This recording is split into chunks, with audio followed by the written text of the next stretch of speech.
मोदी सरकार पर निशाना साधने के लिए कांग्रेस किसी भी हद तक जाने के लिए तैयार रहती है। कांग्रेस के नेता ये भी नहीं सोचते कि जब बात देश की हो तो सरकार के साथ कदम से कदम मिलाकर चलना चाहिए, लेकिन कांग्रेस सिर्फ अपने राजनीतिक फायदे के बारे में सोचती है। लेकिन पीएम मोदी के लिए देश हित सर्वोपरि है। यही वजह है कि देश के लोग मजबूती से पीएम मोदी का साथ दे रहे हैं, जबकि चुनाव दर चुनाव कांग्रेस की करारी हार हो रही है। लेकिन फिर भी कांग्रेस के लोग कभी फर्जी दावों के जरिए बीजेपी को घेरने की कोशिश करते हैं तो कभी जनता के बीच भ्रामक खबर फैलाते हैं।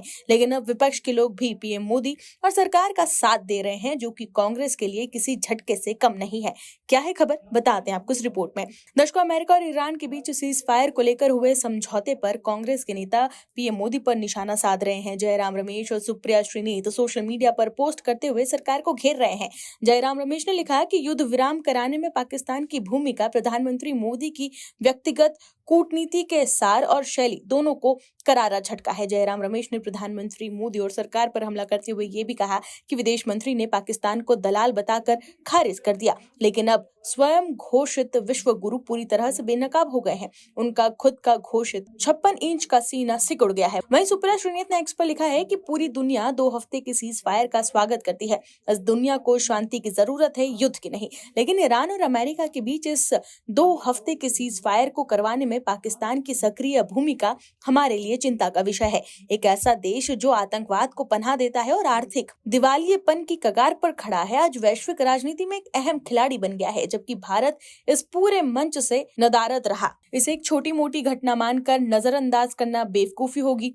ये कोई छोटी बात नहीं है। भारत जो सदियों से दुनिया की नैतिक धुरी रहा है, आज अकेला पड़ गया है। वैश्विक मंच पर हमने जो रणनीतिक जगह खाली की थी, उसे पाकिस्तान ने तेजी से हथिया लिया है। सुप्रिया श्रीनीत ने आगे ये भी लिखा है कि एक कमजोर प्रधानमंत्री की वजह से भारत को भारी कीमत चुकानी पड़ी है। जब दुनिया को हमारे साहस और न्याय की जरूरत थी, तब प्रधानमंत्री मोदी ने कायरता को चुना। भारत को उस व्यक्ति ने निराश किया है जो प्रधानमंत्री तो बन गया, लेकिन जिसे अमेरिका और इजराइल ब्लैकमेल कर रहे हैं। इतिहास नरेंद्र मोदी को कभी माफ नहीं करेगा, क्योंकि उन्होंने भारत की कीमत पर पाकिस्तान को वैश्विक मंच पर यह भूमिका निभाने दी। ये देश आपको माफ नहीं करेगा मिस्टर मोदी। दर्शकों, कांग्रेस के लोग ये दिखाने की कोशिश कर रहे हैं कि पाकिस्तान बहुत बड़ा इंटरमीडिएटर बनकर उभरा है, लेकिन इस बात को दबा दिया गया कि भारत का रुख हमेशा से ही थर्ड पार्टी मीडिएशन के खिलाफ रहा है। भारत का स्टैंड एकदम साफ है कि पाकिस्तान आतंकवाद का गढ़ है और जब तक वो सरहद पार आतंकवाद नहीं रोकता, भारत उससे कोई बात नहीं करेगा। भारत की असली प्राथमिकता हॉर्मुज रास्ते से अपने एलपीजी टैंकरों को सुरक्षित निकालना और खाड़ी देशों में रहने वाले 1 करोड़ भारतीय प्रवासियों की सुरक्षा सुनिश्चित करना है। वहीं पाकिस्तान की मध्यस्थता में ईरान और अमेरिका के बीच हुए युद्ध विराम की पोल उस वक्त खुल गई जब इजराइल ने लेबनान पर भीषण बमबारी की और ईरान ने एक बार फिर हॉर्मुज स्ट्रेट को बंद कर दिया है।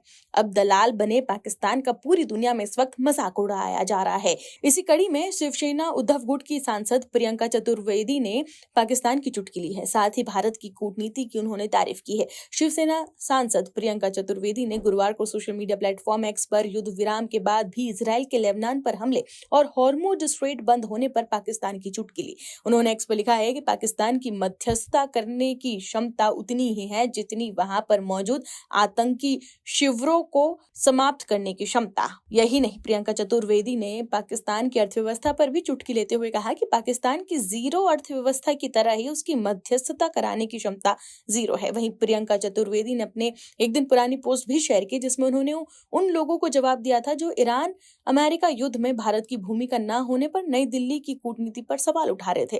प्रियंका ने कहा कि आलोचना समझ में नहीं आती, क्योंकि ये युद्ध हमारा नहीं था। ये मौका पाकिस्तान के लिए उस दलाल की तरह है जो पैसे लेकर संकट का समाधान करने का दावा करता है। उन्होंने विदेश मंत्री एस जयशंकर की पाकिस्तान के दलाल वाले कमेंट की जमकर तारीफ भी की। प्रियंका चतुर्वेदी ने इसी पोस्ट को शेयर करते हुए ये भी कहा कि उन सभी लोगों के लिए जो पाकिस्तान की मध्यस्थता की तारीफ कर रहे थे और इसे कूटनीति सफलता बता रहे थे, उम्मीद है कि आपके चेहरे पर लगा केक स्वादिष्ट होगा। तो देखा आपने कैसे सीज फायर पर मोदी सरकार को घेरने वाले कांग्रेस के नेता अब एक्सपोज हो गए हैं, क्योंकि पाकिस्तान की मध्यस्थता में ईरान और अमेरिका के बीच हुए युद्ध विराम की पोल उस वक्त खुल गई जब इजराइल ने लेबनान पर भीषण बमबारी की और ईरान ने एक बार फिर हॉर्मुज स्ट्रेट को बंद कर दिया। Bureau report OMS news. आप दर्शकों से विनम्र निवेदन है कि चैनल को सब्सक्राइब जरूर करें